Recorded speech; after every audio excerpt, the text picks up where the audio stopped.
Well, Season 4 of Board on the Corner is coming to a close, so in the usual tradition, I'm taking some parting shots at the issues I touched on in the last couple of months, in some cases the responses to them. Former American Vice President Dick Cheney is still fuming over Barack Obama's wish to close down the prison at Guantanamo Bay. Would someone please explain to this man that giving terrorist suspects a fair trial isn't going to cause the sky to fall or seas to boil? Honestly, Cheney's rhetoric is such an insult to common sense it's a wonder that heads haven't exploded over it yet. After Scottish MP George Galloway was banned from entering Canada due to his pro-Palestinian views and actions, he has sued the Canadian government for falsely accusing him of terrorism. I'm all for this. Something needs to be done about the appalling double standard in this country that says it's perfectly fine for Israel to shoot families and blow up hospitals, but donating medicine and diapers to Palestine is somehow siding with mass murderers. Incidentally, I made an access to information request to the RCMP, asking why they don't seem keen on shutting down the Jewish Defense League, a very well-known terrorist group operating in Canada. So far, there's been no response. Evidently, my rant about Twitter didn't fare very well, possibly due to the scene where I jokingly go into a psychotic fit over how much the social networking sites on the internet just rip each other off or spawn a ton of useless features. Alright, I won't try to be funny anymore or go after pop culture. Ah, who am I kidding? I've got an opinion and I'm sharing it, damn it. When I went after the continuing melodrama from the Christian right over gay marriage, I had this response from Ian Lowen. He said, "Even if you are not Christian, you still cannot change a definition to fit your convenience." Once again, conservatives do not pay attention to a thing I say. First of all, show me where in the American Constitution it says that only religious conservatives have rights.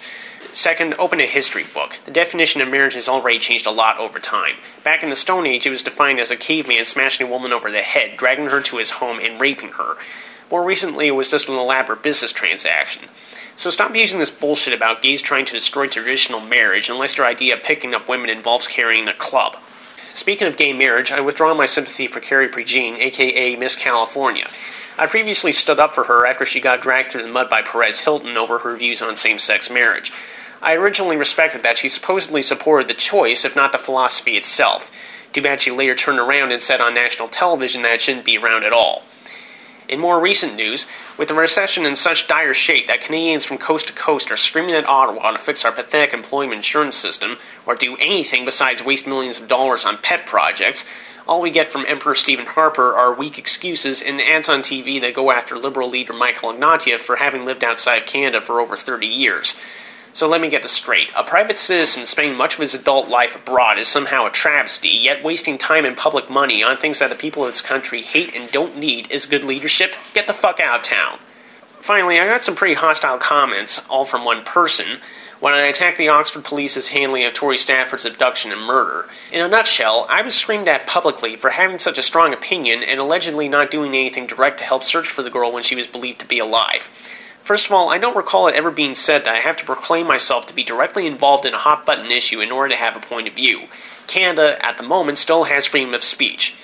Second of all, there wasn't a lot I could have done. Woodstock isn't a part of the country I've hardly ever been to. I don't really have a way to get there, and even if I did, the Oxford police are so stupid that they called off all searches mere days after Tory was taken. When the OPP came in to clean up that mess, they already had all the ground covered, so pretty much all I could have done was what I did anyway, keep Tory's name and face in the public eye. I was also criticized somewhat for saying that the Oxford police should be punished for their lax attitude towards the whole case. Now, I can see that my language at the time was more vicious than it needed to be, but the point still stands. The Oxford police had every reason and opportunity to treat Tory's vanishing as a kidnapping, but they didn't. For some reason, a video that they insist shows a stranger walking Tory away from school doesn't constitute an abduction to them, though I suspect a lawyer or a judge would disagree. At the very least, this was both stupid and extremely negligent. Therefore, I still maintain that unless Tory died before or just after she was reported missing, then the Oxford police are partially responsible for her death by their inexcusable lack of action.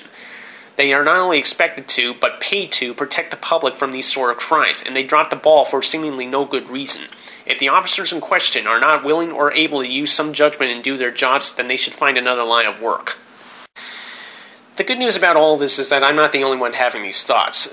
Since I pay attention to the world around me and the way people think, I know for a fact that thousands, even millions of people are just as pissed off about this bullshit as I am. So to all the stupid and power-tripping people out there, consider this a warning. You are being watched, and you are already wearing out your welcome. Push us further at your own risk. Enough said.